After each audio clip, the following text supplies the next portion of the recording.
This is Curious Brain Farts.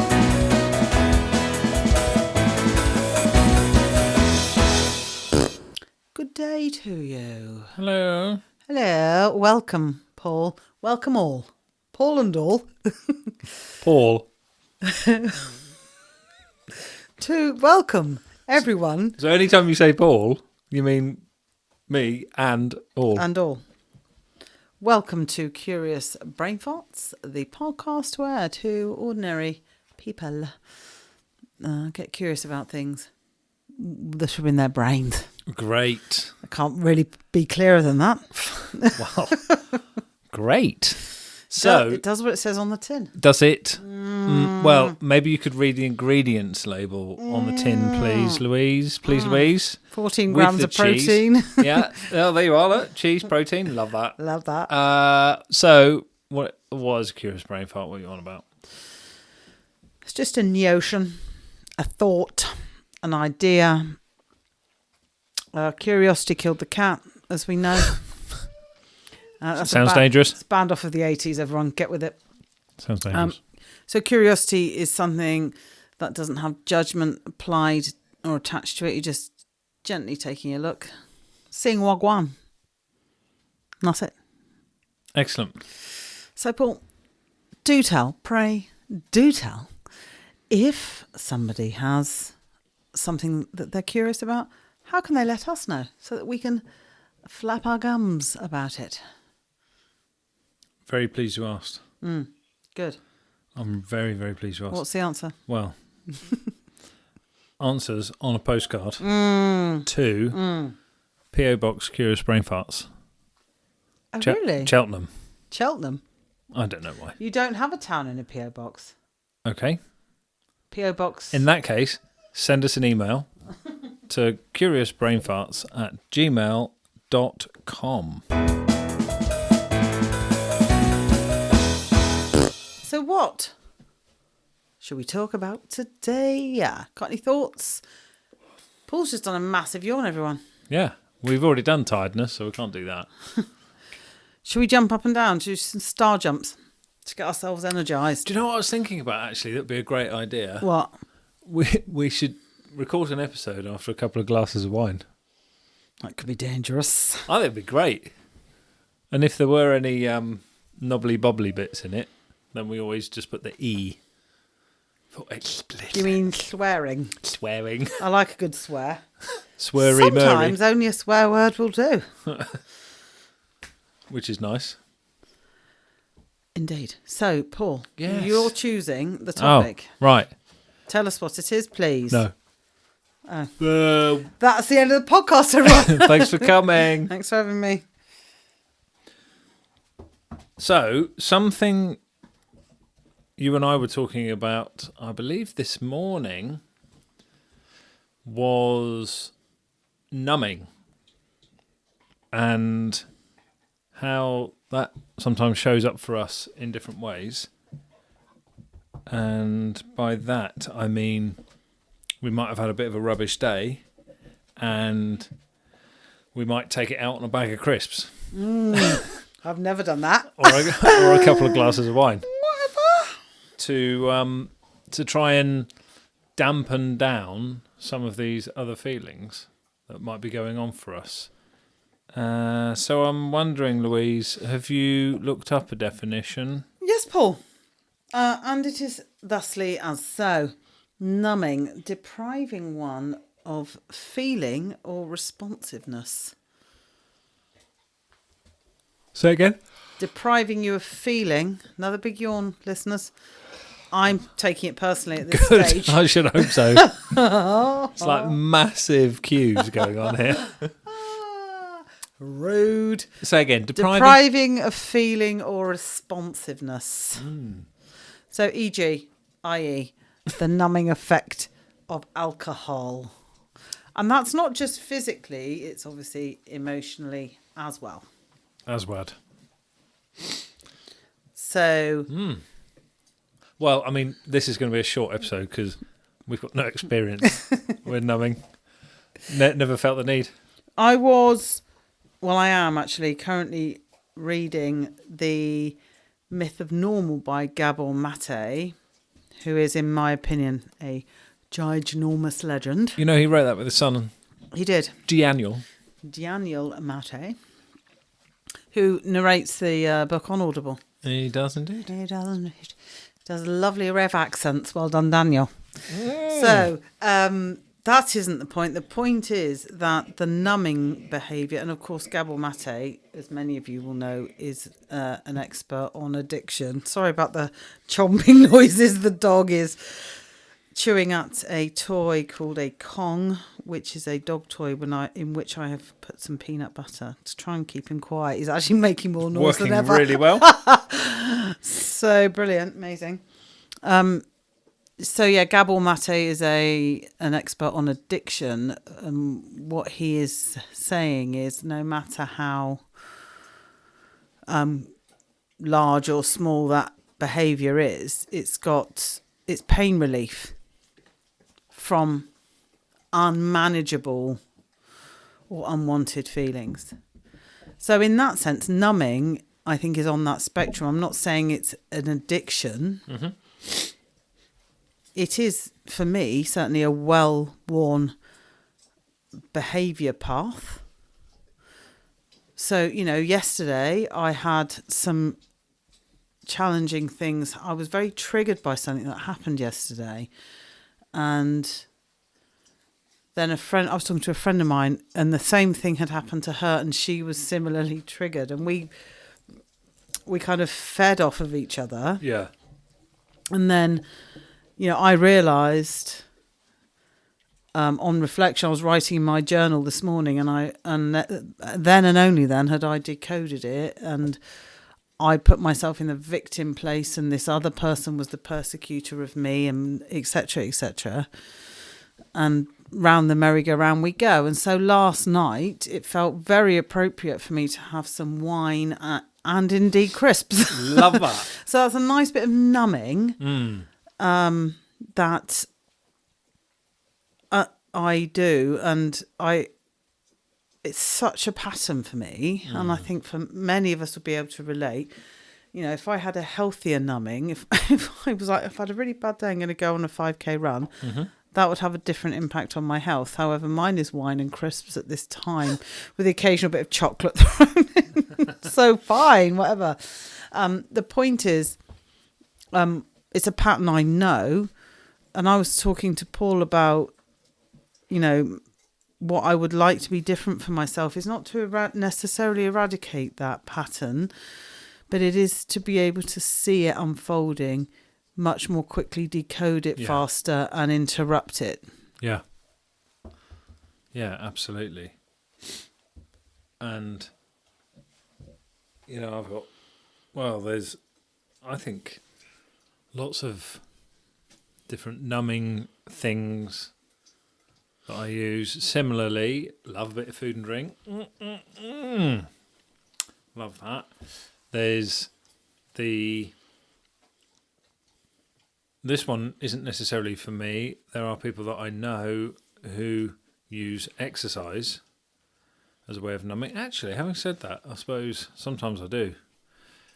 There's other activities that aren't necessarily like bad for you, if you see what I mean, and they have the effect of numbing, quietening down some of the things.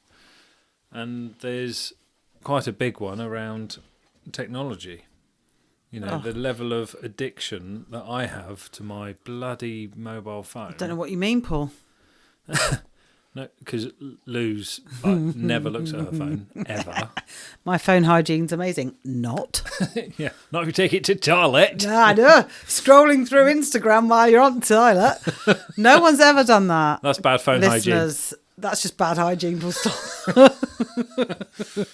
So it's, it is interesting, and these things can creep in, and it's noticing that that's what's happening. And for example, there are certain numbing things, like maybe using the phone or eating crap food or whatever. There are certain numbing things that just actually have the effect of almost perpetuating that pattern of making us, holding us in that place of not feeling great. And there are other times that can be just the thing. So it's very contextual for me. I don't always see... So I had a challenging day the other day, and I had a couple of glasses of wine. And that was how I chose to try and unwind, to numb what I'd been experiencing that day. If I'd gone large on that, that would have knocked me the following day, which is more likely to then hold me back in the place where I was, as opposed to just enough. Just, and it's not about the wine. It's whatever the numbing thing is. It's just about the enough to just take the edge off. Yeah. And I think because at the core it's pain relief, it's, if you had a headache and you'd had, a horrid headache all day, you would take some paracetamol, you'd take some ibuprofen, you wouldn't go, I'm going to power through. Because it doesn't make any sense. No. So I see, that for me, the numbing is at its core pain relief to whatever extent. I'm not saying that it sets off a great catalyst.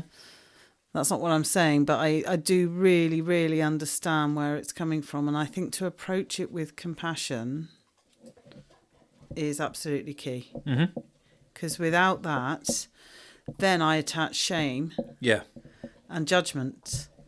And that just that gives me more pain I've got to then numb from. So then you get into a real vicious circle. The thing I really like is about where I am with numbing at the moment, it's less frequent, and B, when it happens, I notice that. It doesn't mean I don't eat the crisps or drink the wine.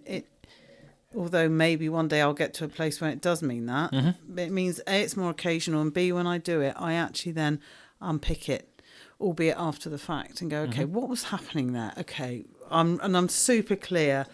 Drama triangle, other things going on, triggered. Why is that? Felt unsafe. Okay, why is that? These are things I'm choosing for myself, and then out of the numbing comes some really, really great stuff, actually. And I'm then able to go, gotcha. Okay. So next time, because we can guarantee there will be one, what do I want to do differently? Yeah. Yes. And when you think of it in if you're suffering lots of mental anguish, if you're suffering some physical struggles or whatever, that you will do something to treat it. Yes. So why wouldn't you want to do the same? And I guess it's just making sure, like, for example, taking some pain relief for a headache or for anything else, it doesn't hold you back. It moves you forwards. And I suppose it's just looking at or thinking about whether the numbing itself is going to perpetuate, hold you back, keep you stuck, or whether it's going to help move you forwards. And that's why I think even with, too much of anything, as we know, isn't good. And so even with maybe the perceived healthier things like going to the gym, that's numbing for some people, or whatever. That's great until the point actually it's holding you back, because maybe the reason why you're numbing is you're feeling lonely or not good about yourself or whatever it happens to be, and then you end up spending more time down the gym away from people because you've got your headphones on, you're engrossed in doing what you do or whatever. You see what I mean? So something that can maybe physically be good isn't necessarily going to help move you forwards. So it's mindfulness. Yes, and the acknowledgement that this is a broad spectrum, and we're not trying to pass comment on, anything other really than our own experience. Or we're not trying to inhabit any moral high ground. I don't think there is any to inhabit, frankly. It's just that this is a natural human behaviour. It's a natural thing we do. It's our own internal way of administering emotional ibuprofen to ourselves when we're hurt. And because it's largely subconscious, I think then it's that mindfulness point to raise it up into the level of conscious awareness. Then you're able to say, I mean, and you can do that. I think, that's a journey in and of itself. I'd like to get to the point where before I've opened the wine, I'm noticing that I'm wanting to have a glass of wine. Why is that? And so I can interrupt the cycle further up. And sometimes that's just too knackering. It's just like, oh, for God's sake, whatever. Just, that's why I find all these things that we end up discussing on the podcast so interesting, because we're never trying to find a right or wrong. No. We're just exploring a topic, and as such, like you might want to numb from adulting. Oh my gosh, I'm just so bored of being an adult. I feel like there's so many things I've got to be aware of, and personal development and growth and job and this responsibility and that responsibility and blah, blah, blah, blah, blah. Enough. I'm going to just numb some of that for a bit. Yeah. It's just, it can, we can always be more mindful. We could be more this, more that, more blah, blah, blah, blah, blah, blah. It's like, oh, for God's sake. Just give me a biscuit and shut up. I know. Yeah. Yeah. And so it puts me in mind of the Brené Brown stuff about, and she talks a bit about numbing. And, the only difference between the people who had love and connection in their lives and the people who didn't was that the people who had it believed they were worthy of it. That's the only difference. That they were all different. So I think, sometimes the pain that we're in is self-inflicted. Often, well, talking for myself, the vast majority of the time, that's something I've chosen. Yep. I've chosen. No one can make me feel anything. I've chosen it for myself. Right. Which isn't to say other people's behaviour isn't objectionable or out of order. No. That's not what I'm saying. What I'm saying is I've chosen to feel outraged. I've chosen to feel unsafe. I've chosen to feel victimised or whatever. It doesn't really matter. And if I've chosen it, then it means I can choose something else. Yes. It doesn't mean I always can, but it does mean it's possible. And there's hope in that. And therefore, building on that, numbing can also be, because bear in mind it's numbing the pain, it's not necessarily avoiding. So even in that choosing something different, that starts to dull the pain. Knowing I have a choice about how I'm feeling and what's going on for me, simply by trying to tune into that can also have that pain relief effect. Yes, so numbing. So what we're saying is numbing is not the only pain relief tactic out there. It's just the one that I'm best at. I'm a ninja. Yeah. So guys, a numbing ninja. You're welcome. Yeah. So listeners, if you want any tips on wine and crisps, then get in touch with us, because we've got literally loads of experience. Pickled onion monster munch. Oh, they're not too bad. Right. Do you know what? There's a shop in the UK. Here we go. We're off on one now. Sorry, just quick on there. It's really important, actually. Shop in the UK called Aldi. Right. Thaldy. And they do some banging, I think it's Chardonnay salt and vinegar crisps, something like that. They are, like, ridiculous. Serious. You know, like when you have really, really, really good chips from a chip shop with salt and vinegar, and you're just like, whoa, they are popping. Did you say Chardonnay, salt and vinegar? Yeah. Chardonnay is wine. Correct. That's white wine, vinegar. Salt and vinegar crisps. They are, whew, they're all right. They're all right. Mackeys. Mackey's crisps. Love a bit of Mackeys. Love that. I mean, other crisps are available. And if any of these people do want to send us a boatload of crisps, then we're happy to take them in a lorry, not a boat. No, don't. Don't send them in a boat. I live quite a long way away from the sea. I don't want a boat. Yeah, me too. Hashtag me too. Well. So I think kindness, compassion, and curiosity. And Nigel absolutely mullering his Kong in the background. I'm so sorry about it. Those are the things that I personally bring to the numbing. Amazing. I'm off for a glass of wine then. Yeah, I'll bring the crisps. Catch you later. Bye.